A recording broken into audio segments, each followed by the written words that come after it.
વિદ્યાર્થી મિત્રો, આજે આપણે નિશ્ચય એકની અંદર 4.1 જોયું છે. હવે નિશ્ચય એકમાં આપણે 4.2 જોઈએ છીએ, પણ એ પહેલાં નિશ્ચય એકના ગુણધર્મો જોઈએ છે. તો નિશ્ચય એકનું સાદુરૂપ આપવા માટે એ આપણે ગઈકાલે જોયું. હવે આજે ગુણધર્મો જોઈએ છે. તો ત્રિહાર નિશ્ચય કે દ્વિહાર હોય કે ગમે તે ચાર હાર હોય તો પણ તો પહેલો ગુણધર્મ એ છે કે નિશ્ચાયકની બધી જ હારને બધા જ સ્તંભમાં ફેરવવામાં આવે. એટલે કે કોઈ આ પ્રકારનો નિશ્ચાયક એ છે A1 B1 C1 A2 B2 C2 A3 B3 C3. આ નિશ્ચાયકનું આપણે મૂલ્ય શોધી કાઢીએ. આપણે ગઈકાલે જોયું કે ભાઈ A1 પછી આ બે લાઈન આટલું લખવાનું ભાઈ B2 C2 B3 C3 minus B1 A2 C2 A3 C3 plus C1 A2 B2 A3 B3. અને આનું સાદુરૂપ આપીએ તો શું થશે? A1 B2 C3 minus B3 C2 minus B1 A2 C3 minus A3 C2 plus C1 કૌંસમાં A2 B3 minus A3 B2. આનું સાદુરૂપ આટલી વસ્તુ મળી ગઈ. આવે આપણને A1 B2 C3 minus A1 B3 C2 minus B1 A2 C3 minus આપણે A3 આગળ લઈએ A3 B1 C3. અહીં આપણે આગળ લઈએ A2 B1 plus A2 B3 C1 minus A3 B2 C1. આ નિશ્ચયકનું આપણે સાદુરૂપ આપ્યું. હવે આપણો પહેલો ગુણધર્મ એવું કહે છે, જેને લખવું એ લોકો લખી લેજો, બધા જ લખજો. તો પહેલાં એવું લખજો કે નિશ્ચાયકની બધી જ હાર અને બધા જ સ્તંભનું અથવા બધા જ સ્તંભનું અનુરૂપ હાર કે સ્તંભમાં રૂપાંતર કરવામાં આવે તો નિશ્ચાયકનું મૂલ્ય બદલાતું નથી. એટલે બધી જ હારનો બધા જ સ્તંભમાં રૂપાંતર કરવામાં આવે તો નિશ્ચાયકનું મૂલ્ય બદલાતું નથી. આને બદલી જોઈએ. જુઓ, આવો આપણને A' મળે A1 B1 C1 A2 B2 C2 A3 B3 અને C3. આનું જે સાદુરૂપ આવશે એ આ જ મળશે.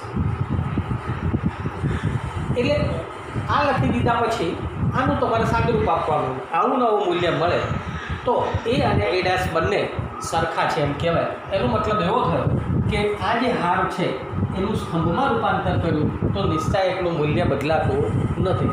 અને ગોઠવવું હોય તો A1 અને અહીંયાથી જ ગોઠવી દેવું હોય તો આ રીતે ગોઠવાય A1 B2 C3 A1 B2 C3 A1 B2 C3. આને પહેલાં રાખીએ.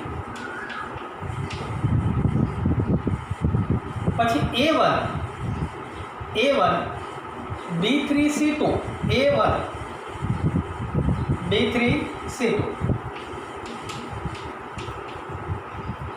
આમાંથી પછી આપણે A1 કોમન કાઢી લઈએ તો આ પ્રકારનો નિશ્ચાયક મળશે B2 C3 B3 અને આ C2. એટલે આ પહેલું ગોઠવાઈ ગયું. આ ત્યાર પછી A2 અને આનો કરી દઈએ. જો A2 વાળા minus A2 B1 C3 A2 B1 C3 minus A2 B1 C3. પછી બીજો A2 વાળો A2 B1 C3 પછી A2 B3 C1 A2 B3 C1. એને ખાલી અહીં મૂકી દેવાનું A2 B3 C1. એટલે આ પહેલાં બે ગોઠવ્યા, પછી એક આ ગોઠવ્યો, પછી એક આ ગોઠવા, પછી આ બે રહ્યા. A3નો વાળો, તો A3 B1 C2 B1 C2 A3 B1 C2 આ minus minus plus A3 B1 C2 minus A3 B2 C1 અને આ જ પ્રમાણે A2 બહાર રહેશે અને અહીંયા B1 C1 B3 C3 plus A3 આ ત્રણમાંથી A3 કોમન નીકળી જશે.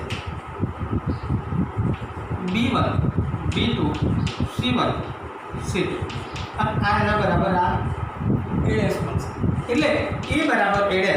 આનો મતલબ એવો થયો, એવું કંઈ સાબિત કરવાનું આપણે નહીં, આપણે સાબિત કર્યું છે કે જો નિશ્ચાયકનું હારનું સ્તંભમાં બદલવામાં આવે તો નિશ્ચાયકનું મૂલ્ય બદલાતું નથી.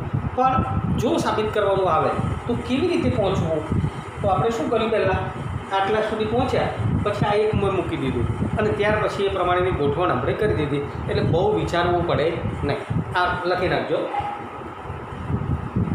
ત્યાર પછી ગુણધર્મ નંબર 2 છે વિદ્યાર્થી મિત્રો. જો નિશ્ચાયકની કોઈ પણ બે હારની અદલા બદલી કરવામાં આવે, નિશ્ચાયકની કોઈ પણ બે હારની અદલા બદલી કરવામાં આવે તો નિશ્ચાયકનું મૂલ્ય ઋણ થઈ જાય છે અને ઋણ હોય તો એ ધન થઈ જાય છે. એનો મતલબ એવો થયો કે આપણે આને યાદ રાખવાનું છે કે હું આને આમ મૂકી દઉં ને આને અહીં મૂકી દઉં તો આ નિશ્ચાયકનું મૂલ્ય માઇનસ થઈ જશે. જુઓ A2 B2 C2 A1 B1 C1 A3 B3 અને આ C3 બે જ હારની અદલા બદલી કરીએ તો નિશ્ચાયકનું મૂલ્ય માઇનસ થઈ જાય. તો એમ કે હું બે વખત કરું તો માઇનસ માઇનસ પ્લસ થઈ જશે. તો એમ કે મારે સ્તંભનું કરવું છે તો આખો આ સ્તંભ ઉંચકીને હું અહીં મૂકી દઉં અને આ સ્તંભ ઉંચકીને અહીં મૂકી દઉં તો આ માઇનસ થાય. જો બીજો પ્રયત્ન કરું તો માઇનસ માઇનસ પછી પ્લસ થઈ જાય. એટલે આ નિશ્ચાયકનો બીજો ગુણધર્મ છે. નિશ્ચાયકનો ત્રીજો ગુણધર્મ, નિશ્ચાયકની બે હાર સમાન હોય તો નિશ્ચાયકનું મૂલ્ય ઋણ છે. ત્રીજો ગુણધર્મ કે દાખલા તરીકે અહીંયા A1 B1 C1 અને અહીંયા પણ A1 B1 C1 હોય અને અહીંયા A2 B2 C2 છે તો બે હાર સરખી છે તો નિશ્ચાયકનું મૂલ્ય કેટલું થઈ જાય છે? 0. આ ત્રીજો ગુણધર્મ લખી રાખજો. નિશ્ચાયકની કોઈ પણ બે હારનું મૂલ્ય સરખું હોય અથવા બે સ્તંભનું મૂલ્ય સરખું હોય તો નિશ્ચાયકનું મૂલ્ય 0 થાય છે. એ જ રીતે નિશ્ચાયકમાં કોઈ એક હાર અથવા નિશ્ચાયકમાં કોઈ એક સ્તંભના બધા જ ઘટકો 0 હોય તો પણ નિશ્ચાયકનું મૂલ્ય 0 થાય છે. પછી ચોથો ગુણધર્મ જોઈએ છે કે નિશ્ચાયકની કોઈ પણ એક હારના પ્રત્યેક ઘટકને કે વડે ગુણી દેવામાં આવે તો નિશ્ચાયકનું મૂલ્ય કે ગણું થાય છે. એટલે કે હું બધાને આવો એ છે નિશ્ચાયકના બધા જ ઘટકોને હું કે વડે ગુણી દઉં, કે વડે ગુણી દઉં તો નિશ્ચાયકનું મૂલ્ય કે ગણું થઈ જાય છે. એટલે કે બહાર આવતું રહે A1 B1 C1 A2 B2 C2 A3 B3 C3 અને આ નિશ્ચાયકનું મૂલ્ય કે એ થઈ જાય છે. એટલે કે નિશ્ચાયકનો કે વડે ગુણવામાં આવે, બધા જ ઘટકોને જો કે વડે ગુણવામાં આવે તો નિશ્ચાયકનું મૂલ્ય કે ગણું થઈ જાય છે. એમાંથી કે એ થઈ જાય છે. એટલે કે ગણું થાય છે. એનો મતલબ ઊંધો વિચાર કરીએ કે મારે અહીંથી કોમન કાઢવાના હોય તો બધા જોડે કે હોય તો હું પહેલી હારનો કે અલગ, બીજી હારનો કે અલગ, ત્રીજી હારનો કે અલગ, અને જો 12 કે હોય તો હું બધાની સાથે ગુણી શકું નહીં. આ ખાસ મારે યાદ કરાવવું પડે છે કારણ કે શ્રેણીકની અંદર એવું હતું કે જો બધાની પાસે કે હોય તો એક જ કે બહાર આવતો હતો. નિશ્ચાયકની અંદર એક હારમાં કે છે તો એક વાર, બીજી હારમાં પણ કે છે તો બીજી વાર, અને ત્રીજી હારમાં કે હોય તો ત્રીજી વાર કોમન નીકળે છે. એટલે કે ક્યુબ કોમન નીકળે છે. એટલે આ એક વસ્તુ યાદ રાખવાની છે. પછી ગુણધર્મ નંબર 5 જોઈએ છે. તો ગુણધર્મ 5 એવું કહે છે જો નિશ્ચાયકની કોઈ પણ એક હારને નિશ્ચાયકની કોઈ પણ હાર અથવા બધા જ ઘટકોને નિશ્ચાયકની કોઈ પણ હારના કેટલાક અથવા તો બધા જ ઘટકોને બે પદોના સરવાળા તરીકે પણ દર્શાવી શકાય છે. એટલે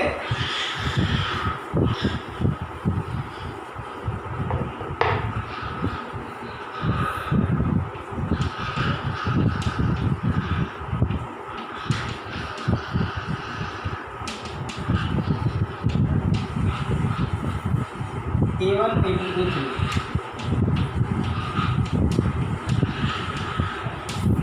तो आना बराबर A1 A2 A3 B1 B2 B3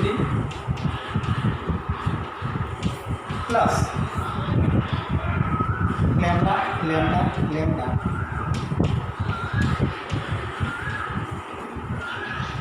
आ रीते लखी रखवा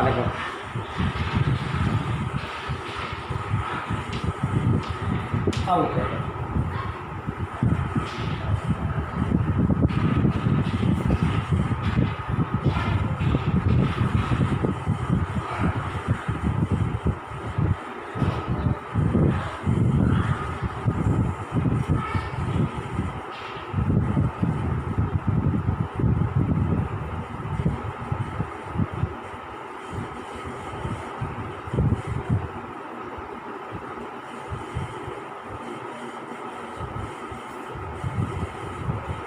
આટલું લખી દીધું હશે।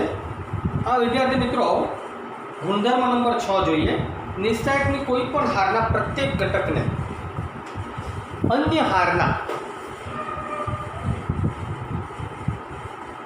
ઘટક સાથે ચોક્કસ ઘટક સાથે ગુણીને ઉમેરવામાં આવે તો નિશ્ચાયકનું મૂલ્ય બદલાતું નથી। એટલે કે દાખલા તરીકે કોઈ નિશ્ચાયક A બરાબર આવો છે A1 B1 C1 A2 B2 C2 A3 B3 અને C3 આવી કોઈ પ્રક્રિયા કરવામાં આવે છે રો નંબર I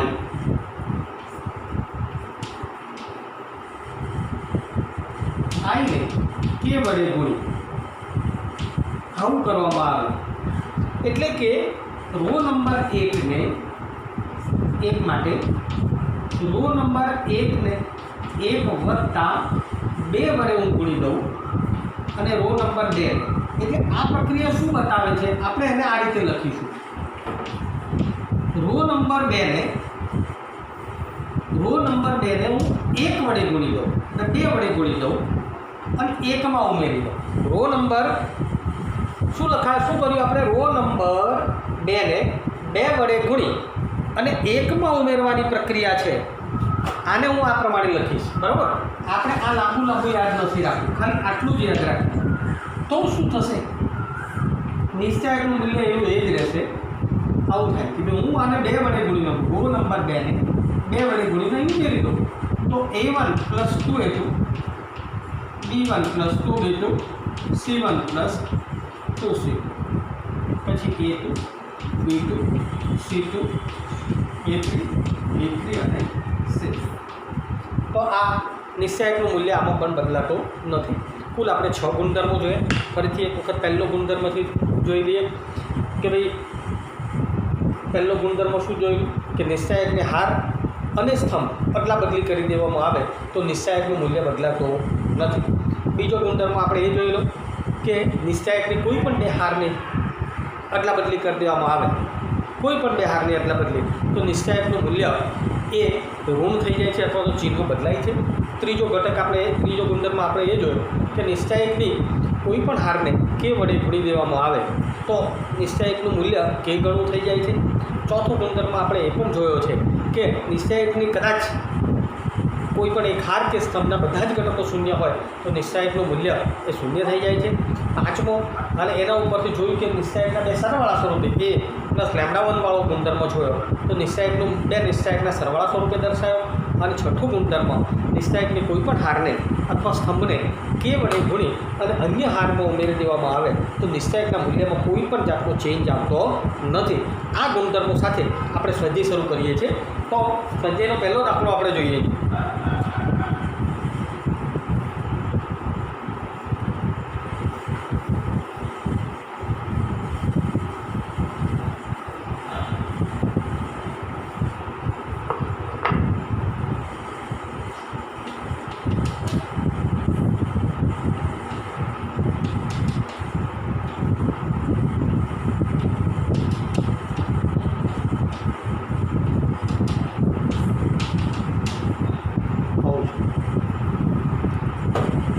જે છે ઉપર ગુણધર્મોનો ઉપયોગ કરી નિશ્ચાયકના ગુણધર્મોનો ઉપયોગ કરીને મારે જીરો લાવવું છે. જીરો લાવવા માટેની આપણી પાસે બે પદ્ધતિ. નિશ્ચાયકની કોઈ પણ બે હાર સરખી કરી દો. નિશ્ચાયકનું મૂલ્ય શૂન્ય. નિશ્ચાયકમાં કોઈ એક હારનું મૂલ્ય શૂન્ય બતાવી દો. નિશ્ચાયકનું મૂલ્ય શૂન્ય. તો એનો આપણે ઉપયોગ કરીશું ને LHSથી શરૂઆત કરીશું. તો હું આના આ LHS છે x a x plus a y b y plus b z c અને z પ્લસ c. તો હું પહેલું કોલમ છે આ કોલમ છે. અહીં જો અહીં બે સરખા લાગે છે, આ બેનો સરવાળો અહીં બતાવેલો છે. તો આપણે કશું કરવાનું રહેતું નથી. કોલમ નંબર 1 છે એને -1 વડે ગુણી અને કોલમ નંબર 3 માં ઉમેરી દઉં. એકને -1 વડે ગુણીને ઉમેરી દઉં તો શું થશે? -x અને આ પ્લસ x ઉડી જશે. -y ને પ્લસ y -z આ બે ઉડી જશે. એટલે અહીંયા ABC થશે. આ ABC છે. તો નિશ્ચાયકનું મૂલ્ય બે હાર સરખી થઈ જશે. એટલે અહીંયા આપણે x y અને z a b અને c અહીંયા a b અને c આ બે હાર બે કોલમ સરખી થઈ ગઈ. c1 બરાબર = 0 અને કૌંસમાં લખી દેવાનું c2 બરાબર c3. કોલમ 2 અને 3 સરખી છે. દાખલા નંબર 2 જોઈએ છે.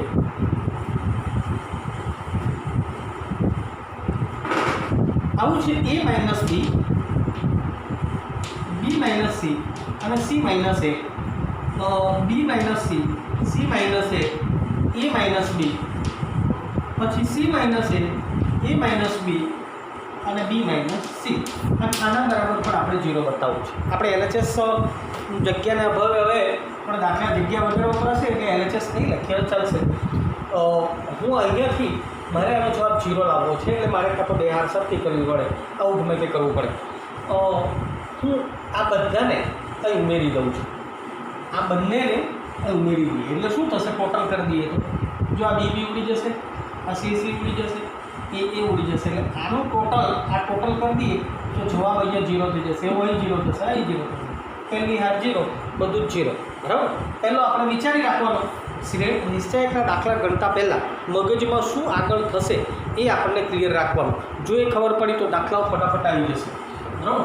તો કોલમ રો નંબર 2 ને રો નંબર 3 ને 1 વડે ગુણીને 1 માં, રો નંબર 2 ને પણ 1 વડે ગુણીને 1 માં ઉમેરું છું. એટલે બધાને 1 માં આપણે ઉમેરી દઈએ છીએ. એટલે આ શું થશે? a minus b plus b minus c plus c minus a. આ પહેલું.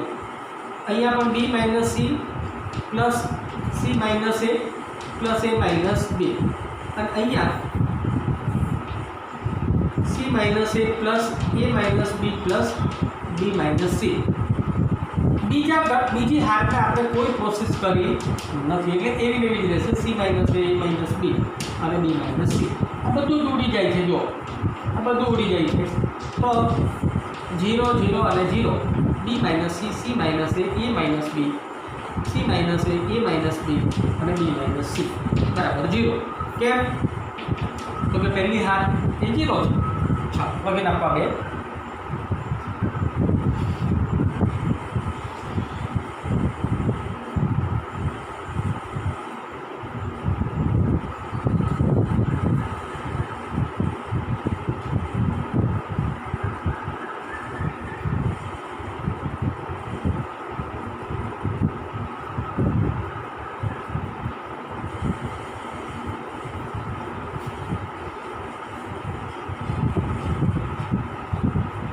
ચાલો વિદ્યાર્થી મિત્રો, હવે આગળ ત્રીજો દાખલો જોઈએ છે.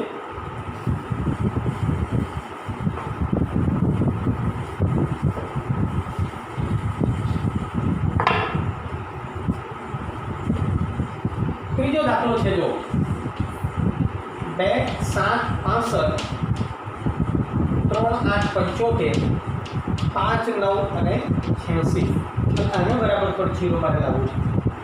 આમાં કોઈ પ્રકારનો સંબંધ આપણે જોઈ કાઢવાનો છે કે હું કોઈ પ્રયત્ન એવો કરું કે બે હાર સરખી થઈ જાય. કોઈ કે ના મને કશું ના આવ્યું તો પરીક્ષાની અંદર મારે કરવું શું? સંબંધ તો ગમે તે એક શોધી કાઢવાનો અને સંબંધ મૂક્યા પછી એ કિંમતો મૂકવો ઓર સાદરૂપ આપો એટલે 0 થઈ જશે. અથવા તો કોઈક સંબંધ મળી જાય અને બે હાર સરખી થઈ જતી એવું તેવું હોય, ગુણધર્મની રીતે જ હોય તો બરાબર છે. અને કશું જ ન કીધું હોય તેની મૂલ્ય શોધો અને આપણને પરીક્ષામાં કશું ના આવડ્યું તો સીધું સાદુરૂપ આપીને કરી શકાય. પણ નિશ્ચય એટલો ગુણધર્મનો ઉપયોગ કરવાનો કીધું હોય તો એટલીસ્ટ એક ગુણધર્મનો ઉપયોગ કરીને પણ સાદુરૂપ આપવું જોઈએ. અહીંયા આપણે બને ત્યાં સુધી એવો પ્રયત્ન કરીશું કે સાદુરૂપ જો અહીંયા 65 છે, 65, અહીંયા 75 છે, અહીંયા 86 છે, આ કોઈક એવી સંખ્યા વડે ગુણો અને આ થઈ જાય છે એવું તમે જોઈએ. હું 7 કેટલા વડે એટલે 9 વડે ગુણી કરું. 9 7 63 અને 9 8 72 અને 9 9 81. હવે હું એની અંદર 9 7 63ની અંદર 2 ઉમેરું તો કેટલા થાય? 65 થઈ જાય છે બરાબર. પણ કદાચ હું ખાલી આટલું જ કરું કે આને એટલું ઉમેરીને પછી એને ઉમેરી દઉં તો જવાબ 0 થઈ જાય. પણ આપણે એવું કરીએ કે કોલમ નંબર 2 છે એને -9 વડે ગુણીએ અને ખાલી કોલમ નંબર 3માં ઉમેરી શું થાય જોઈએ. અને 9 વડે તો -9 વડે 9 7 63 એટલે -63 ને 65 એટલે કેટલા છે? 2 9 8 72 અને આ 75 છે એટલે કેટલા? 3 9 9 81 -86 એટલે કેટલા છે? 5. બે હાથ સરખી થઈ ગઈ, કોલમ સરખા થઈ ગયા તો નિશ્ચયનું મૂલ્ય 0. કૌંસમાં C1 = 6. ચોથો જોઈએ 1BC A કૌંસમાં B + C 1 + CA B કૌંસમાં C + A 1AB C કૌંસમાં A + B બરાબર 0. આનો પણ આપણે LHS લઈ લઈએ. 1BC આનો કૌંસ શું નાખું મેં? AB + AC 1CA BC + AB 1AB AC + BC આવું કરું. હવે હું ખાલી આને આ બાજુ ઉમેરી દઉં છું. શું થાય જોઈએ. 1 1 1 BC CA AB. શું કરવાનું કહું છું મેં? કોલમ નંબર 2 ને 1 વડે ગુણી અને 3 ઉમેરી દઉં એટલે AB + BC + AC AB + BC + AC AB + BC + AC. આ 3 સરખા થઈ ગયા. 3 ને હું બહાર કાઢી લઉં, કોમન કાઢી લઉં. AB + BC + AC તો અંદર કેટલા? 1 1 1 BC આ 1 CA 1 AB અને આ 1. બે હાથ સરખી થઈ ગઈ, તો નિશ્ચય એકનું મૂલ્ય કેટલું થઈ ગયું? 0. બરાબર. એ બસ નાના ગુણધર્મો છે, વાપરવાના છે, લખી નાખવાને બધા.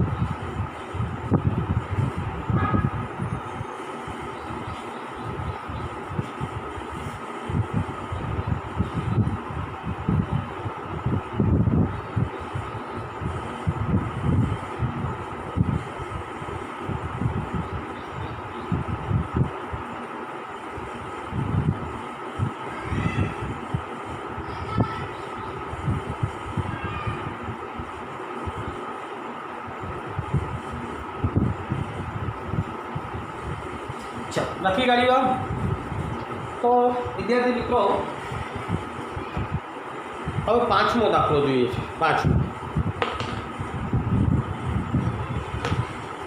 5મા દાખલામાં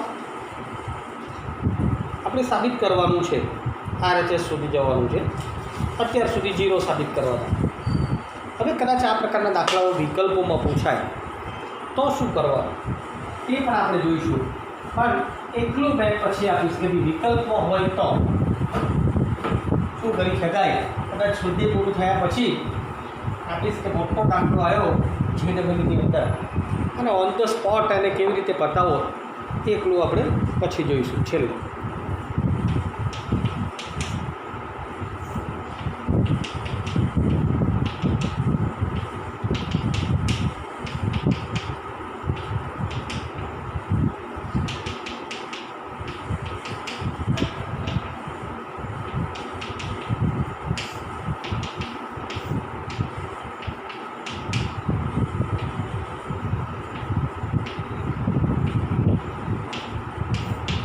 એક છે. LHS થી શરૂઆત કરવી. B + C હું બધાને પહેલા રૂમમાં ઉમેરી દઉં છું. શું કરી દઉં છું? બધાને પહેલાં. પણ કે તમને એવો આઈડિયા કઈથી આવ્યો તો કે અહીંથી અહીં આને નાને કોઈ સંબંધ જ નથી. જો આ ABC વાળા છે, આ PQ વાળા છે, XYZ છે. એટલે હવે એને જ ભેગા કરવાના હોય. પછી મારે એને પછી અહીંથી આમ કરવાનું ન હોય, બરાબર? એટલે હું રો નંબર 2 ને 1 વડે ગુણ્યું 1માં, રો નંબર 3 ને પણ 1 વડે ગુણીને 1માં ઉમેરી દઉં. એટલે બધા ત્યાં ભેગા થયા. એટલે હવે અહીંયા ટોટલ કેટલું થશે? 2A + 2B + 2C 2P + 2Q + 2R 2X + 2Y + 2Z.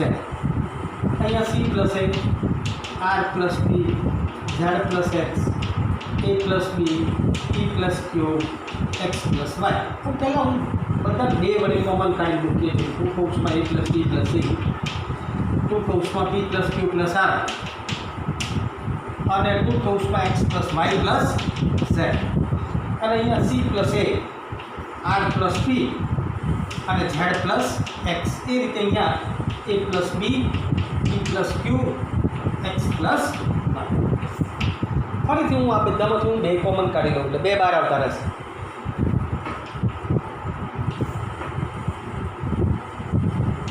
A + B + C, P + Q + R, X + Y + Z, C + A, R + P, Z + X, A + B, P + Q, X + Y. આ 2 શું કરી શકીએ હવે કે હું આમાંથી આને -1 વડે ગુણીને ઉમેરી દઉં.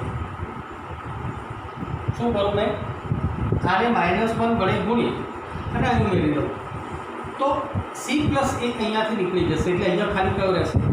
B. શું પ્રોસેસ કરી આપણે? રો નંબર 2 ને -1 વડે ગુણી, રો નંબર 2 ને -1 વડે ગુણી અને 1માં ઉમેરીએ છીએ. દેખાય છે ને? એટલે -1 વડે ગુણીને ઉમેર્યું એટલે અહીંયા મારે ખાલી રહ્યા B. અહીંયા R અને P જતા રહેશે એટલે Q. અહીં X અને Z જતા રહેશે એટલે Y. C + A, R + P, Z + X, A + B, P + Q અને X + Y. હવે અહીંયા B રહ્યા છે. હવે મારે હું આ B રહ્યા તો હું આને આખી લાઈન દઉં. તો રો નંબર 2 ને રો નંબર 1 ને -1 વડે ગુણી અને 3માં ઉમેરી દઉં. આને -1 વડે ગુણીને ઉમેરી દઉં તો BB નીકળી જશે. અહીં આપણે કશું કરતા નથી. અહીંયા પણ એવું ને એવું છે. R + P, Z + X એટલે આ -A થશે એટલે આ A રહ્યો. અહીંયા ખાલી P રહ્યો, અહીંયા ખાલી X રહ્યો. હવે શું થાય કે હવે આ A ને મારે બહાર કરવા. પહેલાં મેં જોઈ લીધું કે અહીંયા B નથી, એ પ્રમાણે કરવો. હવે રો નંબર 3 ને -1 વડે ગુણી અને 2માં ઉમેરી દો એટલે B, Q, Y. અહીંયા શું રહેશે? C, R, Z, A, P અને X. પણ આ RHS નથી. એટલું લખી નાખો પછી જોઈએ. RHS પર જવા માટે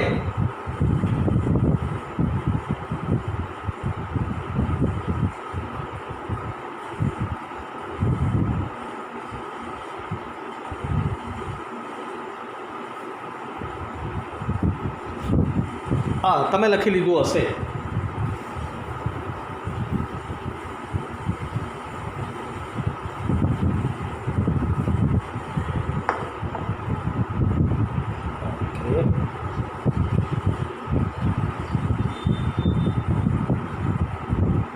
પહેલી હાર આપણે અહીં મૂકી દઈએ અને આને હું અહીં મૂકી દઉં. ચાલો -2 રોની અદલા બદલી કરતા ચિહ્ન બાર માઇનસ મૂકું. a b x અહીંયા છેલ્લે b q y અહીંયા c r અને z. ફરીથી હારની અદલા બદલી કરો એટલે minus plus a b x b q y અને c r અને z બરાબર. તો આ રીતે આને જરા 2 વાર તમારે ઘેર જાતે ગણવાનું છે.